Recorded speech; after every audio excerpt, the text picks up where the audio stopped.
नमस्कार दोस्तों, आप सभी को हमारी YouTube चैनल पर स्वागत है।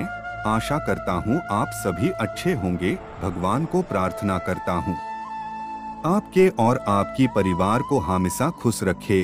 दोस्तों, आप अभी तक हमारी चैनल को सब्सक्राइब नहीं किया है तो जल्दी सब्सक्राइब कीजिए। चलिए वीडियो को शुरू करते हैं। तो स्नान केवल साधारण कार्य नहीं है, इसे शास्त्रों में तप के समान माना गया है।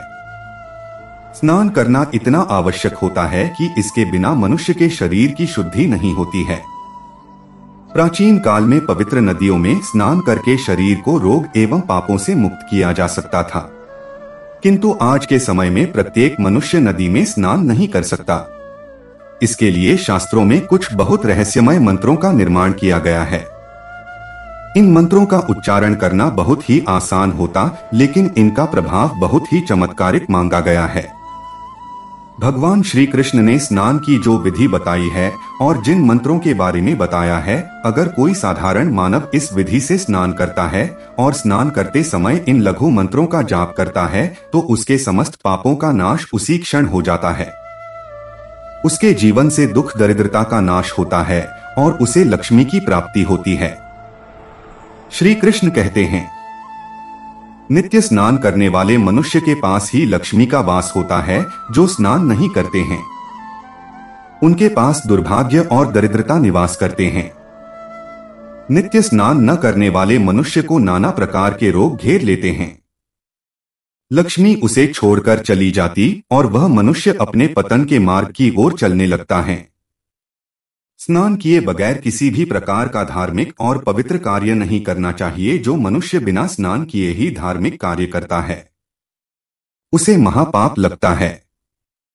शास्त्रों में स्पष्ट रूप से कहा गया है कि बिना स्नान किए पूजा पाठ आदि कार्य नहीं करनी चाहिए। आज हम जानेंगे पुराणों में वर्णित उस गोपनीय स्नान के बारे में जो बहुत से मानव नहीं जानते हैं। यह अत्यंत गोपनीय विधि है और इसका पालन प्रत्येक मनुष्य को स्नान करते हुए करना चाहिए। भगवान श्री कृष्ण ने इस अत्यंत महत्वपूर्ण विधि के बारे में विस्तार से बताया है। इसमें स्नान करने का सही समय, स्नान करने की दिशा अर्थात स्नान करते समय मुख किस दिशा में होना चाहिए, स्नान के कितने प्रकार हैं, स्नान करते समय कौन से मंत्र का उच्चारण करना चाहिए आदि प्रकार की अत्यंत गोपनीय बातों के बारे में आज हम आपको बताने जा रहे हैं। स्नान करने की यह विधि अत्यंत सरल है, इसमें अधिक कठिनाई नहीं है। कोई भी साधारण मनुष्य इस विधि से स्नान कर सकता है और उत्तम फलों की प्राप्ति कर सकता है। भगवान श्री कृष्ण कहते हैं, जो भी मनुष्य इस विधि से स्नान करते हैं वह सभी पापों से मुक्त हो जाता है। उसके जीवन में लक्ष्मी का आगमन होता है और उसे सुख समृद्धि तथा ऐश्वर्य की प्राप्ति निश्चित ही होती है। जो मनुष्य स्नान की इस अत्यंत गोपनीय मंत्र का उच्चारण करता है उसके जल में साक्षात देवी गंगा प्रकट होती है और उसके पापों का नाश होता है। आइए जान लेते हैं स्नान करने की उस महत्वपूर्ण विधि के बारे में। स्नान करते समय दिशा को ध्यान में रखना चाहिए। शास्त्रों के अनुसार मनुष्य को स्नान करते समय अपना मुख पूर्व तथा उत्तर दिशा की ओर करना चाहिए। स्नान करते समय अपनी पीठ दक्षिण दिशा में करनी चाहिए।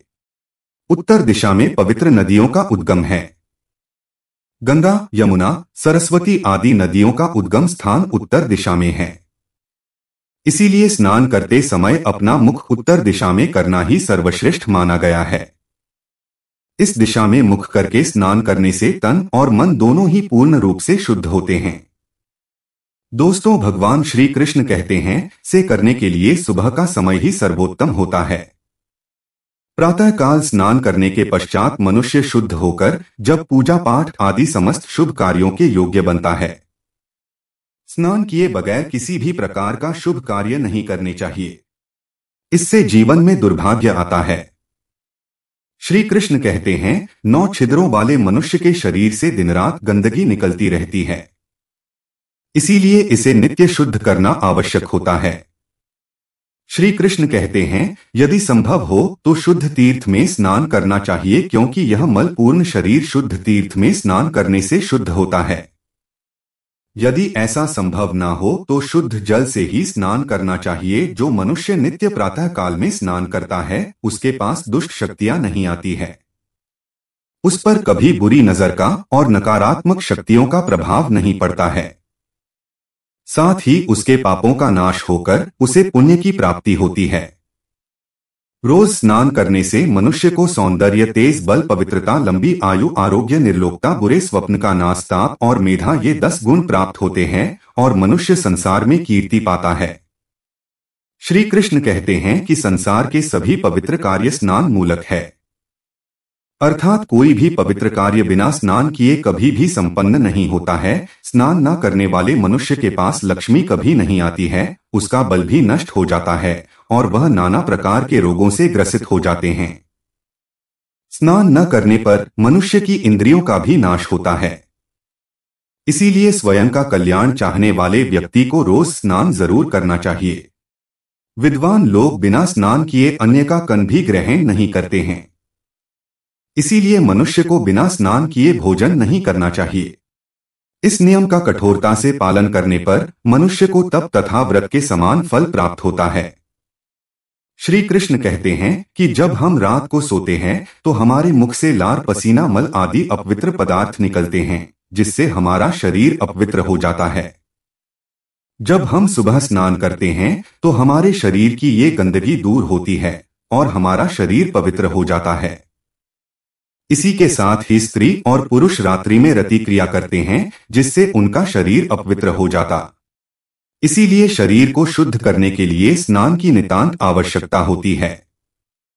स्नान करते समय ईश्वर का ध्यान करना चाहिए। इससे तन की गंदगी के साथ हमारे मन की गंदगी भी साफ हो जाती है।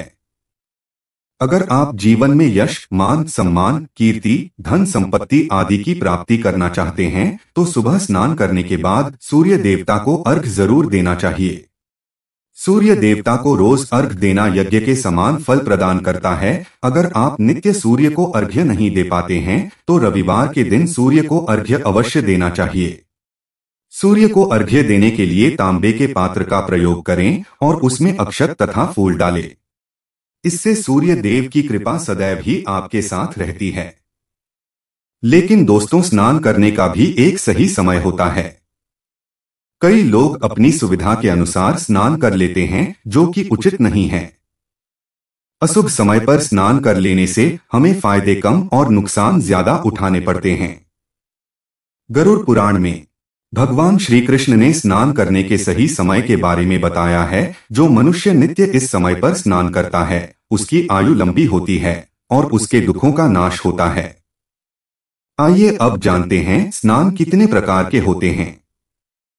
शास्त्रों के अनुसार ब्रह्मा स्नान, देव स्नान, ऋषि स्नान, मानव स्नान और दानव स्नान ये स्नान के मुख्य प्रकार होते हैं। इन्हें समय के अनुसार वर्गीकृत किया गया है। हमारे शास्त्रों में ब्रह्मा मुहूर्त में किए जाने वाले स्नान को सर्वश्रेष्ठ माना गया है। ब्रह्मा मुहूर्त यानी कि रात्रि का अंतिम पहर और सूर्योदय से ठीक 1.5 या 2 घंटे पहले का समय होता है। यानी कि साधारणतः सुबह 4 से 5:30 तक का समय ब्रह्मा मुहूर्त कहा जाता है। शास्त्रों में यह समय दिन का सर्वश्रेष्ठ माना जाता है, क्योंकि इस समय पर वातावरण में अद्भुत और चमत्कारी ऊर्जा व्यक्त होती है। यह समय देवताओं का समय होता है।